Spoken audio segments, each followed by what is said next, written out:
4장 12절.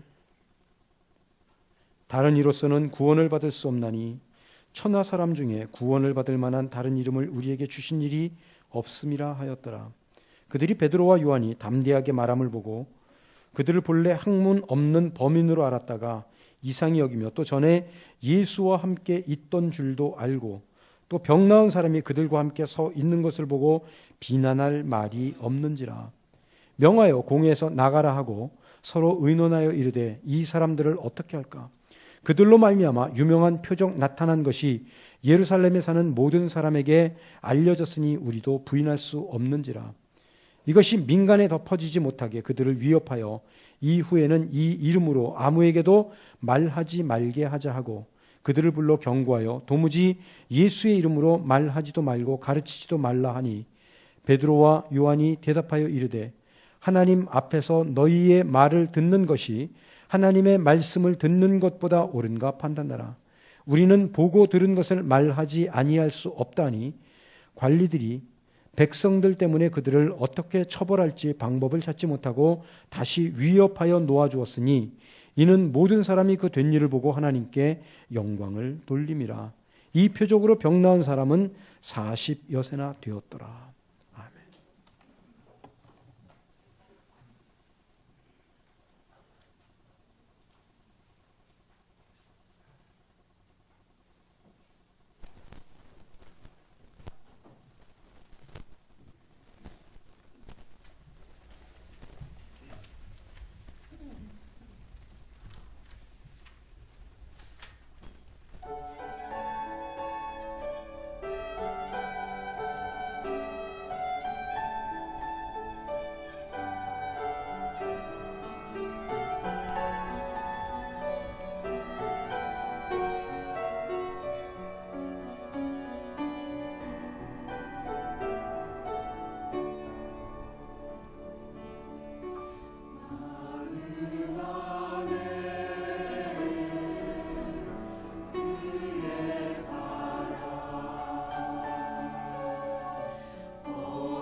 우리 기도하겠습니다.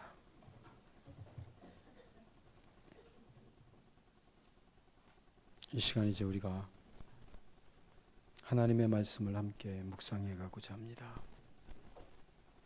성령님께서 우리들의 마음을 인도하시고 주장해 주셔서 이 말씀이 각자의 삶 가운데 적용이 되어지며 때로는 필요하다면 도전으로 나타날 수 있게 하셔서 한 주간의 삶을 살아가는 힘이 되게 하시고 우리의 신앙이 더욱더 자라가는 일에 있어서 힘이 되고 도움이 되어질 수 있는 소중한 말씀이 되도록 역사해 주시옵소서. 오직 성령님만이 강하고 분명하게 역사하시는 은혜의 시간이 되어지도록 인도해 주시옵소서. 예수님의 이름으로 기도드렸습니다. 아멘.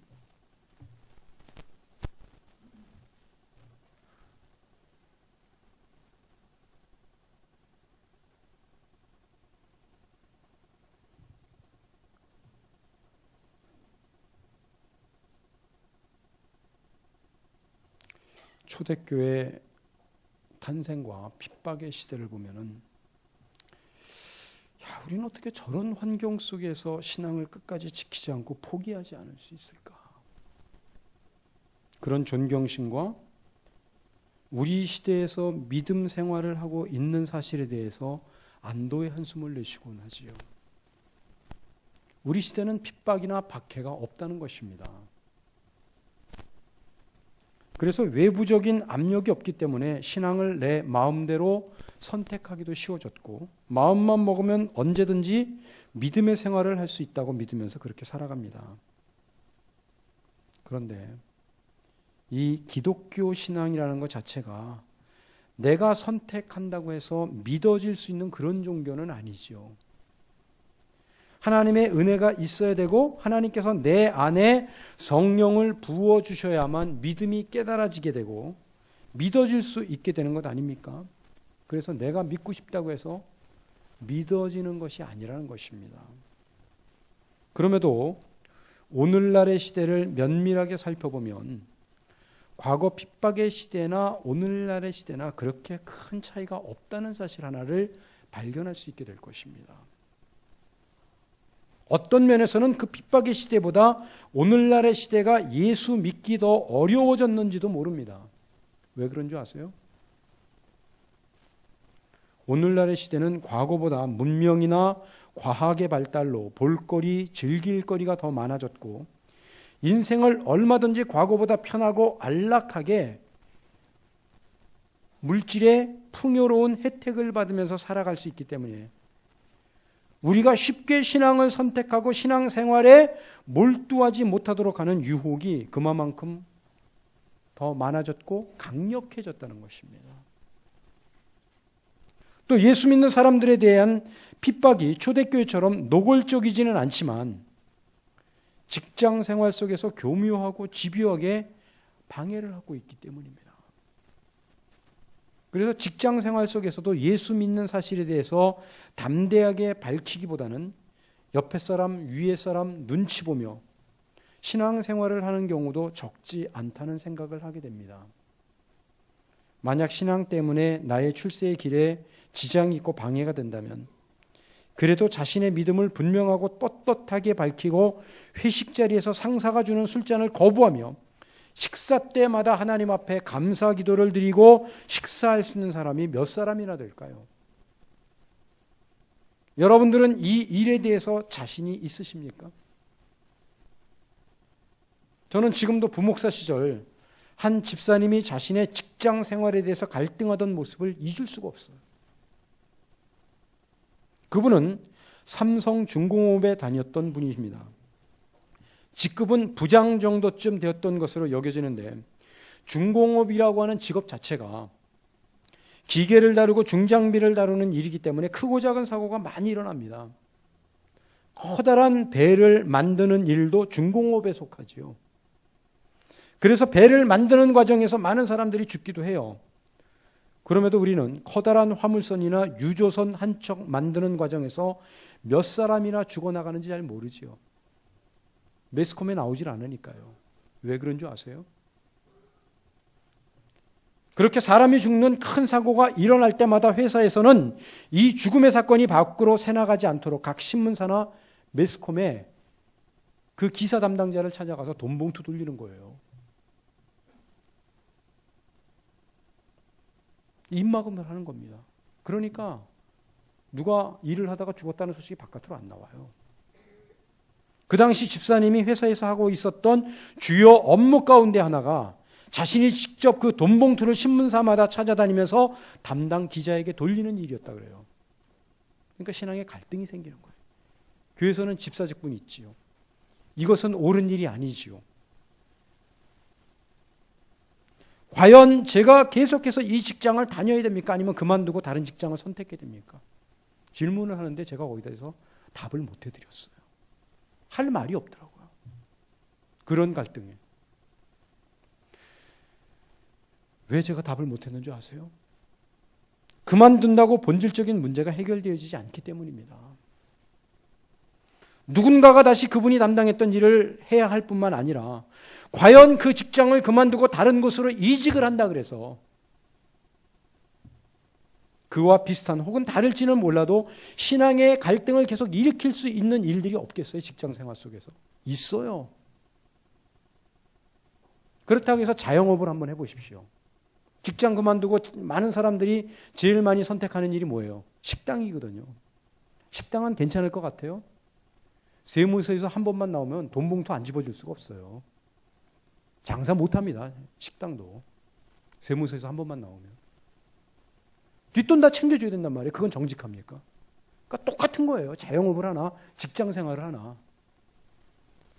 이 사회 구조 자체가 그렇게 뒷돈을 주지 않고는 제대로 살아갈 수 없는 그런 구조지 않습니까?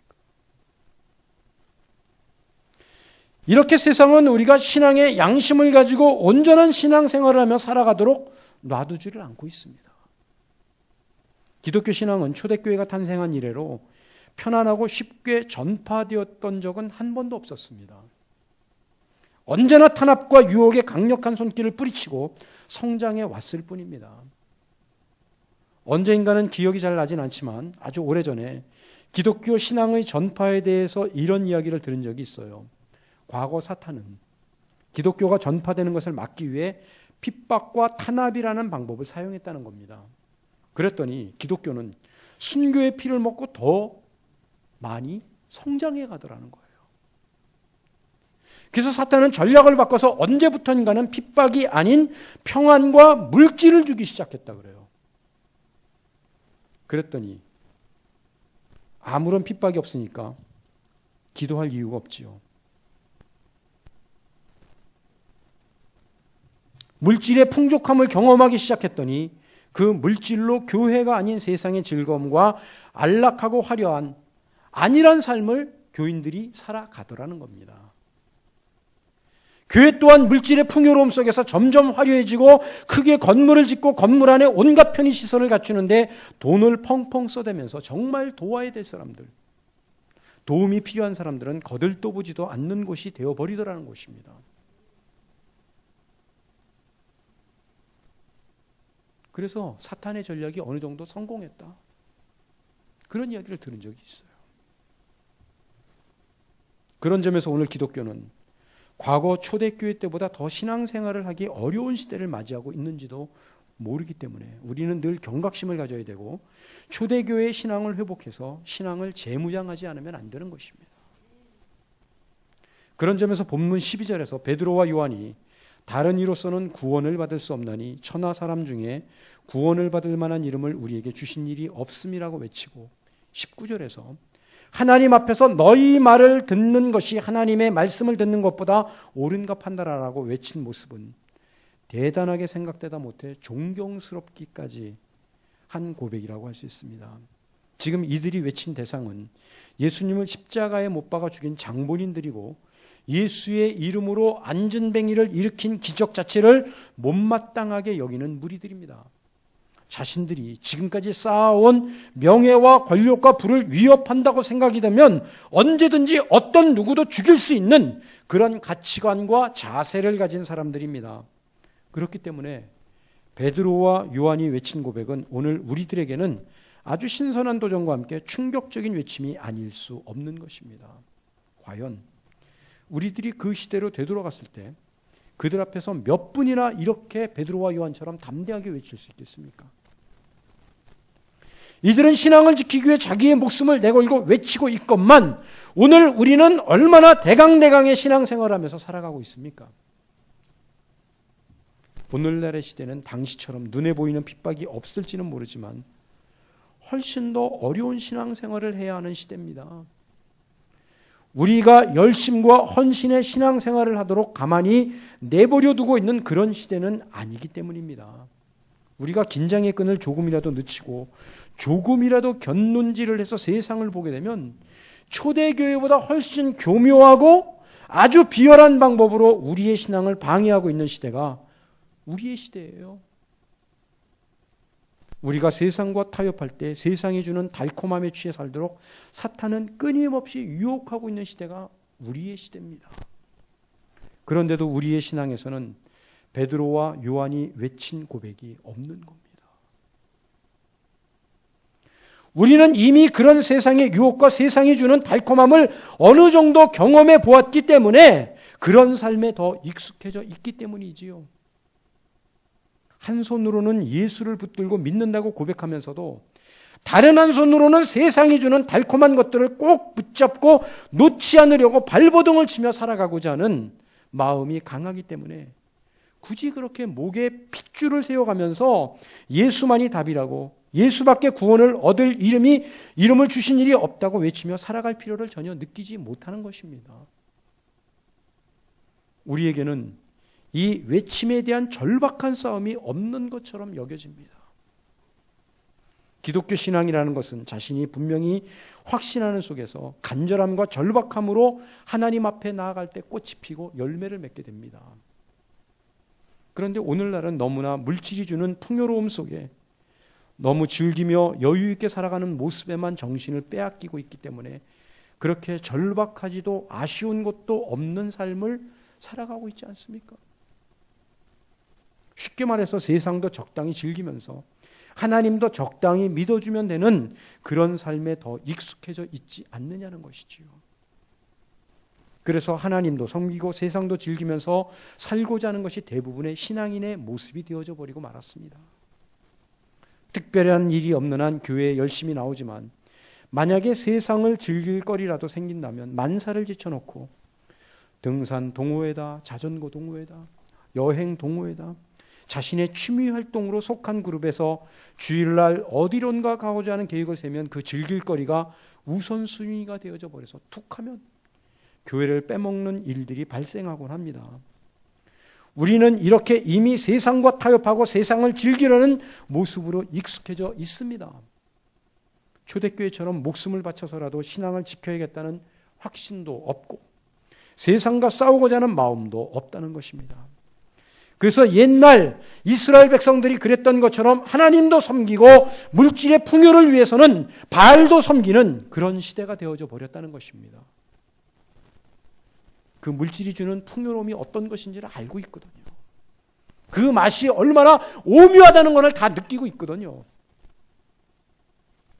이 세상이 주는 풍요로운 삶을 더 이상 놓치기 싫은 거예요. 그렇다고 저는 여러분들에게 세상에서 누리고 즐길 수 있는 모든 것이 죄악이니까 하면 안 된다고 말씀드리고 있는 게 아닙니다. 우리 기독교인들도 얼마든지 누림과 즐김의 삶을 살 권리가 있고 또 때때로 그렇게 살면서 하나됨도 이루고 스트레스나 쌓인 피로도 풀면서 살아가야 될 필요가 있어요. 그렇게 하십시오. 만약 우리가 이렇게 그리스도인들이 누림과 즐김의 삶을 살지 못하는 것이 기독교의 진리라면 우리는 모두 세상을 떠나서 기도원이나 산속에 들어가서 자연인으로 살아가야 되지요. 그러니까 여러분들이 이 땅에서 주어진 시간들 속에서 누리고 즐길 수 있는 것들을 있다면 얼마든지 그렇게 하십시오. 그건 잘못된 게 아닙니다.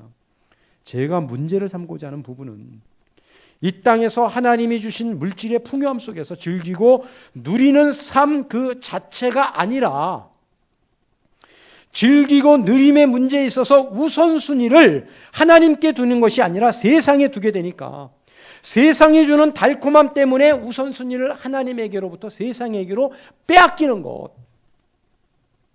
그렇게 살아가게 되는 바로 그 사실을 문제 삼고 있는 거예요. 제가 문제 삼는 것은 아무리 세상의 누림과 즐거움이 필요하다고 해도 하나님보다 우선순위는 아니지 않습니까?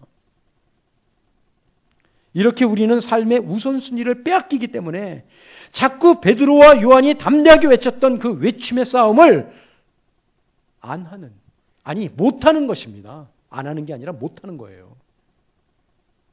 그런 우리의 모습 속에서 세상은 과연 하나님의 위대함을 볼 수 있겠습니까? 하나님의 살아계심을 느낄 수 있겠습니까? 우리가 이렇게 세상의 온갖 곳에 도취되어서 싸워야 할 믿음의 싸움을 하지 않게 되면 결국 세상으로부터 하나님께로 돌아와야 할 사람들을 돌아오지 못하도록 막아버리는 결과를 가져오게 된다는 사실 아세요? 세상이 우리를 통해 하나님을 볼 수 없기 때문이지요. 하나님을 전혀 느끼지 못하기 때문입니다. 구약시대 이스라엘 백성들, 예수님 당시의 종교 지도자들이 취했던 삶이 바로 그런 것이었어요. 그들이 하나님을 안 믿었습니까? 하나님 믿었어요, 그들이. 그러나 물질의 부유함을 통해 세상에서 잘 먹고 잘 입고 마음껏 즐기며 화려하게 살고 싶어서 물질이 주는 그 혜택을 마음껏 누리고 싶어서 바알을 섬겼던 것 아닙니까? 만물을 섬겼던 거 아니에요. 그래서 한 손에는 여호와 하나님을, 다른 한 손에는 바알을 꽉 쥐고 안 놓으려고 했던 거예요. 지금 베드로 앞에 서 있는 종교 지도자들 또한 자신들이 누려야 할 그 기득권을 빼앗길까 염려해서 예수님을 죽인 것 아닙니까? 그리고 이들 또한 하나님을 믿었던 사람들이잖아요. 그래서 절기 때만 되면 하나님 앞에 번제와 속죄제를 드렸고 안식일을 거룩하게 지키기 위해서 율법 외에 안식일을 지키라는 그 율법 안에 365가지에 따른 법을 만들어서 지켰던 사람들입니다. 이들이 그 안식일 잘 지키겠다고. 그런 사람들이 하나님의 말씀을 담대하게 외치는 사람을 핍박했던 거예요. 그런데 오늘 우리도 모르는 사이에 그런 사람들의 삶을 닮아가고 있다는 거예요. 그래서 베드로와 요한이 외친 예수 이외에는 다른 이름으로 구원을 얻을 수 없다고. 하나님 앞에서 너희 말 듣는 것이 하나님의 말씀을 듣는 것보다 더 옳은가 판단하라고 담대하게 외친 외침이 더 소중하게 도전으로 다가오는 것입니다. 베드로는 우리가 잘 알다시피 한때 자신의 목숨을 구하고자 예수님을 버리고 도망을 했으며 3번이나 예수님을 모른다고 부인하고 저주하며 맹세했던 인물이지요. 그런 그가 지금은 담대하게 예수님을 증거하고 하나님 앞에서의 믿음으로 종교 지도자들과 맞서고 있습니다. 이는 그가 성령에 사로잡혔기 때문이며 그 성령님에 의하여 이 땅에 오신 예수님께서 십자가에서 달리신 행위가 얼마나 놀라운 깊고 뜨거운 은혜의 사랑을 베푼 것인가가 이 베드로의 마음속에 깊게 부딪히고 깨닫게 되어진 결과입니다. 즉 베드로의 행위는 모든 그리스도인들 또한 이렇게 예수님의 뜨거운 사랑과 부딪히고 그 사랑의 깊이를 깨닫게 될 때에 누구나 베드로와 같이 목숨을 걸고라도 예수님의 증인으로 설 수밖에 없으며 담대한 믿음의 고백을 할 수밖에 없게 되는 것입니다. 이렇게 분명하고 담대하게 말하지 않고는 견딜 수 없는 이유, 곧 이렇게 예수님을 십자가에 못 박은 장본인들 앞에서도 전혀 기죽지 않고 담대하게 다시 예수님을 외칠 수밖에 없는 이유는 바로 나를 향한 예수님의 사랑입니다. 뜨거운 사랑입니다. 얼마만큼 내가 그 뜨거운 사랑의 깊이 속에 사로잡혀 이 땅을, 오늘의 이 시대를 살아가느냐에 있는 것입니다. 그렇다면 오늘 우리의 문제는 우리가 어떤 마음과 삶과 신앙의 확신 속에 사로잡혀서 다른 이름으로는 구원을 얻을 수 없다고 하나님 앞에서 너희 말 듣는 것이 하나님 말씀 듣는 것보다 옳은가 판단하라고 외치느냐에 달려 있는 것이 되겠지요. 어떤 마음, 어떤 많은 기독교인들이 독선적이고 편협된 생각과 사고를 가지고 살아간다는 말을 세상으로부터 많이 듣습니다. 그리고 우리가 가지고 있는 진리는 베드로와 요한이 고백한 것처럼 독선적인 거예요. 독선적인 겁니다.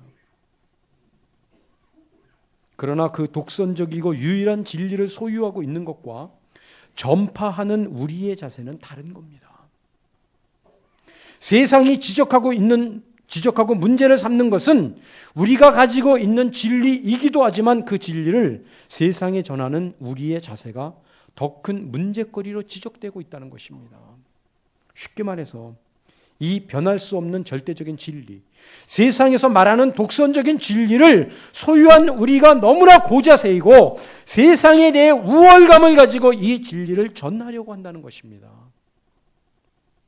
정말 우리는 한 영혼을 얻기 위해서 우리가 가지고 있는 이 독선적인 진리를 모든 사람에게 전하기 위해서 진정한 사람과 섬김의 자세로 다가서야 하는데 그렇지 못한 경우가 너무나 많다는 것이지요. 어쩌면 예수천당 불신지옥이라는 구호도 바로 이 고자세, 우월감 속에 나온 구호가 아닌가 하는 생각을 하게 됩니다. 이 구호가 틀린 말은 아닙니다. 그런데 이런 식으로 다가갈 때 과연 세상이 우리의 선교 태도에 대해 기쁨으로 받아들일까 하는 생각을 하게 됩니다. 오히려 예수 믿지 않으면 지옥 간다는 협박처럼 그렇게 듣지 않을까. 나는 이제 예수 믿어서 천국에 갈 수 있지만 너는 믿지 않기 때문에 지옥행이라는 우월감이 여기에 도사리고 있지는 않을까 하는 생각을 하게 된다는 거지요. 예수님으로만 구원을 얻을 수 있다는 진리는 세상 어떤 사람들에게도 전파되어야 할 진리입니다. 그러나 우리는 그 전파의 과정에서 정말 그들의 영혼을 사랑하고 섬기는 겸손한 자세를 가지고 간절한 마음으로 한 영혼을 얻고자 하는 마음을 갖지 않으면 안 됩니다. 언젠가 제가 영국의 구세군 창시자 윌리엄 부치에 대해서 예화로 말씀을 드린 적이 있습니다. 내가 만일 물구나무 서기를 해서 다리에 탬버린을 쳐 다른 사람을 믿는다면 나는 기꺼이 그렇게 하겠다. 바로 이런 자세가 우리에게 필요하다는 것입니다. 찰리 필스라는 사람은 자신의 한 영혼을 구원하기를 원하는 간절한 마음을 이렇게까지 이야기한 적이 있다 그랬지요. 동에서 서해까지 영국이 온통 깨어진 유리 조각으로 덮여 있을지라도 한 영혼을 지옥에서 건져내기 위해 필요한 일이라면 나는 맨발로라도 걸어서 나아가겠다. 아니, 영혼을 살리기 위해서 꼭 필요하다면 손바닥과 무릎으로 기어서라도 가겠다. 이런 마음가짐이 한 영혼을 살리기 위한 마음가짐입니다. 복음은 나 자신의 희생과 섬김이 없이는, 한 영혼을 향한 뜨거운 사랑의 마음이 없이는 절대로 상대방의 마음속에 심겨질 수 없습니다. 그래서 우리는 가족이 되었든 아니면 이웃이 되었든 예수님의 이름을 전하기에 앞서서 나의 마음의 자세부터 점검해 볼 수 있어야 되는 겁니다. 그 다음으로는 우리의 삶과 성품이 세상에서 어떤 모습으로 비추어지고 있느냐를 생각해 볼 수 있어야 됩니다. 세상은 우리 기독교인들이 자기들밖에 모르는 이기적이고 교만한 자들이라고 지적하기 때문입니다. 아니, 우리의 삶과 성품이 어떤 모습으로 비추어지고 있느냐를 말하기에 앞서서 우리로 하여금 세상에서 살아가게 하는 삶의 원동력이 무엇이고 나의 성품을 하나님이 어떻게 어루만지고 다듬어 가느냐에 대한 신앙의 고백이 있느냐를 따지는 것이 우선이 되어야 될 것입니다. 제가 지금 무슨 말씀을 드리려고 하는지 아시겠어요? 우리가 세상에게 준비도 안 되어 있고 자세도 훈련이 안 되어 있는데 자꾸만 보여주기 식으로만 살게 되어진다면 그것은 세상에게도 우리에게도 하나님에게도 문제가 될 수 있음을 말하는 것입니다. 자꾸 제가 설교 때마다 세상 옆에 모범이 돼야 된다. 세상이 우리의 삶을 살아가는 모습을 통해서 하나님을 볼 수 있어야 된다 그러니까 거기에 대한 성숙은 이루어져 있지 않고 삶을 보여줄 수 있는 능력이 없는데 자꾸 그러니까 그게 부담이 돼서 억지로 무언가 모범을 보여줄 수 있는 삶을 살아가게 가려고 한다는 거예요. 한두 번은 돼요. 몇 번 반복해 보세요. 지쳐버립니다. 안 돼요. 분명 우리는 세상에 대해서 감동을 줄 수 있는 삶을 살아야 되는 게 맞아요. 도전을 줄 수 있는 성품의 모습이 있어야 되는 게 맞습니다. 그러나 내가 그렇게 감동을 주고 도전을 줄 만한 준비가 안 되어 있고 성숙이 되어 있지 못한데 자꾸 교회에서 모범이 되는 삶을 살아야 된다고 하니까 억지로 마지못해서 그렇게 살게 되면 금방 지칩니다. 나 자신도 영적으로 병이 될 수 있다는 것을 말씀드리고 있는 거예요. 분명 모범이 되고 감동과 도전을 주는 삶은 맞는데 그것을 억지로 하는 것은 아니에요. 그래서 결정적인 순간에는 자신의 성숙하지 못한 모습과 성품이 도출되어서 세상이 실망하게 되는 것이고 내가 하나님 앞에서 성숙되어져 있지 못하면 결정적인 순간에 물질과 관련된 영역에서는 이기적이고 손해를 조금도 보지 않으려는 나의 실체가 나타나기 때문에 세상이 실망하고 기독교를 외면하는 결과를 가져오게 된다는 것을 지적하고 싶은 거예요. 그래서 세상 사람들이 처음에는 예수 믿는다는 것 때문에 신뢰했다가 이제는 기독교 자체를 불신하는 경우들이 얼마나 많은지 아세요?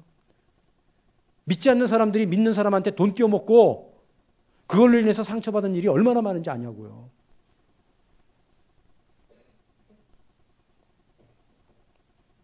그러니까 억지로의 삶을 살지 말라는 거예요.